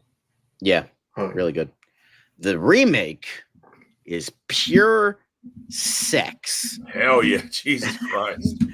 Pure Yeah. sex. But This one Cat was People, more subtle because a little bit it more had to be subtle. because of the code, But I mean, they weren't subtle. They were about as subtle as a fucking chainsaw in the remake. So they Yeah. really just put it all the fuck out there. So I mean, but it's not bad. I mean, it's No, done. no. I've heard Not at it's a all. very I good mean, it's movie. very good. I like them both. I like them both for different reasons. But yeah, Cat People was definitely great for the time, and I think Yeah. definitely higher brow. I think. Oh yeah. Next is this, of course. You guys, Obviously. very rarely you guys missed. Very rarely you guys missed, and I think they would have picked this. Lon Chaney gives like this was the thing that kind of put him on the map. He gave a great sympathetic performance. Again, Claude Rains. It's got Bela Lugosi in there. And it was kind of like a different way of, even though there were other werewolf movies at the time, this was the one that like really pushed it, popularized it, put it in that new direction. So I definitely believe that they would have chosen this. This was just overall great movie. It is. Next up is Invisible Man Returns. This was a tie. I had trouble going back and forth between the two that were tied, but I think I do think that Invisible Man Returns, because again it was nominated, so it was nominated for best visual effects. It didn't win, but plus it's got a good cast, and I think they would have, definitely gone for that. Even though it was a sequel, I think they would have like seen like, as well as like, it wasn't the guy that invented it. It was like a sympathetic kind of guy, and then he even more so like, framed for something he didn't commit, and then the degradation of sanity. So I think they would have liked that. Plus it had the Academy clout in terms of a nomination. Then Hunchback of Notre Dame. Charles Lawton, excellent. Classic story, excellent. I think this was kind of obvious. But yeah. Yeah, that was, I mean, don't get me wrong. It was a toss up between this and Son of Frankenstein, but like I think that this would have definitely have gotten it. Even though I prefer Son of Frankenstein, I think they would have gone for this one. Old classic story, and yeah. And plus it's got a great, performance from Charles Lawton. From what I've heard, I can't totally judge, but from like what I've heard it's a great movie. Lady Vanishes, Alfred Hitchcock, another one. Not one of his better movies, but I think at the time it would have been a great movie. Yeah, we're just kind of tearing through them now. Yeah. But yeah, Lady Vanishes was, I think, an obvious one from you guys. Night Key. It's got Boris Karloff, inventive premise. Not a ton to say about this one. Demon Barber of Fleet Street. Next choice again. It's based on an old classic story, and kind of. And I wouldn't say it was like a beloved story for the time, but it has like that old timey period piece, old timey aspect. Demon Barber of Fleet Street. So yeah, I think it wasn't as like beloved as later as like the musical or anything like that, but Demon Barber of Fleet Street. This was it was based on a classic story. Let's nominate it, and as well as winning it. So I think that was another good choice from you guys. Bride of Frankenstein, we all talked about how much we love this movie. It was better than its predecessor. It was, it's widely considered to be one of the best of the Universal monsters. Oh yeah. Oh yeah.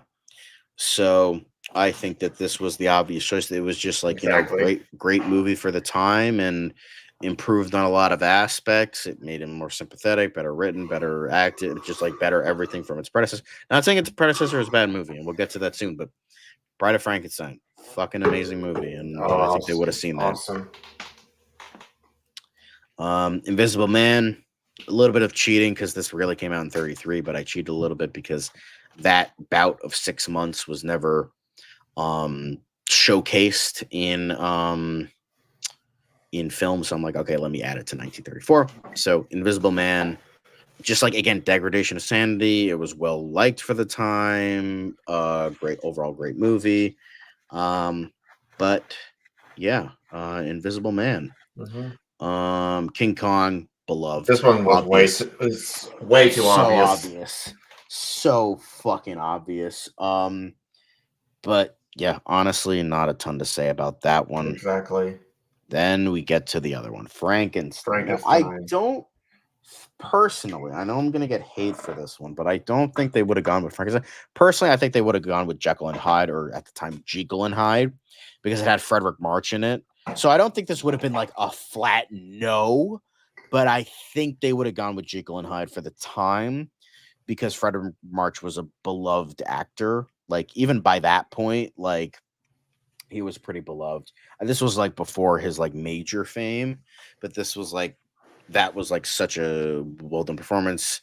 It also had the based on a book period piece kind of vibe to it, but at the same time, I think they would have gone with Jekyll and Hyde, but I think Frankenstein, that was still a good choice. None of them were bad that year. Murders in the Rue Morgue was another one, but I think any of them could have won. But Frankenstein was a good choice. Again, personally, Jekyll and Hyde, but this is still a great choice, and I think they would have gone for it. This wouldn't have been enough. Oh yeah. Then Dracula. This was the last one that had unanimous, considering that the other two movies were more of a horror comedy, and the other one was a lost film. This one is kind of obvious in that respect a bit. Exactly. So, yeah, Dracula. Great. It's not a great movie, but for the time it was great. That's what I was gonna say. Like, great movie for the time. Bela Lugosi is still the iconic Dracula, and even though we don't really like it here, we do respect it. We respect it majorly. It's like what I said about The Exorcist. It's a movie I can say I more respect than I can say that I actually love. And both of them were unanimous. So yeah, Dracula. So we're reaching towards the end here. We only have a couple more, guys. So we have 3 more years. We have The Phantom of the Opera re-release. Again, this probably wouldn't have been nominated, but the thing is, it was such a great movie that I feel like maybe they would have maybe stretched the rules a little bit and maybe given the re-release a nomination for the 1922, or no, sorry, 1925. Sorry, I was thinking of Nosferatu. That's 1922. 1925 was Phantom of the Opera. But yes, I think they would have given it some respect, even though it was a re-release. And I think this was another great choice from you guys. I think they would have, kind of gone for that. So yeah, Phantom of the Opera. Lon Chaney, fucking excellent, man. I know, right? Haunted House. This was a choice. I don't know anything about this movie, but The Haunted House sounds like something they would pick. So yeah, Haunted House. And finally is The Unknown. This was a tough one because this or The Lodge, because that was an early Alfred Hitchcock movie. But The Unknown, it I mean, had Lon it's Chaney got Lon Chaney again. and Joan Crawford. It had like a lot of great people behind it. So I think that would have been, you know, I agree with your choice, guys. Like, Oh yeah. but I think it was kind of like anybody's game. But The Unknown, I've heard like this movie is just absolutely revered. So that's kind of how it is. But yeah, that's the last of it, guys. That's This it. went way longer than I thought it would. I didn't think we were gonna clock in 2 hours, but yeah, that is it for Monster Madness VIII Oscar-A-Thon. This was definitely an experiment. I don't know if it's an experiment I'll do again. Maybe I'll do something a little bit more traditional. Next year, Mr. Alexandro Castro, Goosebumps-A-Thon, because due to his obsession with Goosebumps. This year, I think he meant next year, but yeah, I might do that. I might. Who knows? Obviously, that's a year away right now. But for right now, thank you for joining us on this wonderful October 31st Halloween, 2024. Thank you for watching all of these live streams if you did. Thank you for filling out the forums if you did. Overall, this was fun to do. Again, it was different. It was an experiment I tried, and maybe it worked, maybe it didn't, depending on who you are. But it's getting late. It's almost the end of this wonderful, wonderful holiday, unfortunately. But you know what? We hope you enjoyed, whether that be trick or treating, whether you went to a party or just hung out with friends. Thank you for your time. Thank you for watching. Thank you for joining me, right, dude? And Mark, he is not here right now, You're welcome, man. But yeah, and of course, Devin or Cinematic Sterling, And Rome, Zach, they couldn't join us tonight. All you guys have been great for your assistance. Yeah, I kind of just don't even want to let go because that means that this is over. Like Halloween is going to be over in less than an hour, and it's very sad. But I would say I recommend this, guys, for all you October lovers out there, all of you Halloween lovers. This is what I try to do throughout the year: is make every day Halloween. Watch a horror movie, play a horror game. Maybe wear some, darker clothing, maybe wear a Halloween shirt, maybe not, whether that's the movie or a, one with ghosts and goblins on it, because Halloween is a time of year that doesn't get as much respect as it should, as opposed to its jolly red counterpart in 2 months. So yeah, for all you goths and emos and just regular horror and Halloween fans, treat every day like it's Halloween. That's the best you can do. And if anybody's like, but it's in the middle of April, well, they can go fuck themselves. And plus, St. George's Eve is also in April, and that's another spooky wooky holiday. I think that's what it's called, St. George's Eve. But yeah, thank you again. Thank you for watching, and we appreciate you. And I will see you. Happy Halloween, and I don't really know what else to say. I was gonna say something. Oh, see you next week for post Monster Madness 3. As I mentioned before, I have a bunch of Shadows of the Unmade for you guys. But until then, we will see you all later. And I hope you had most importantly, not only a happy Halloween, but a safe Halloween. But see you guys later.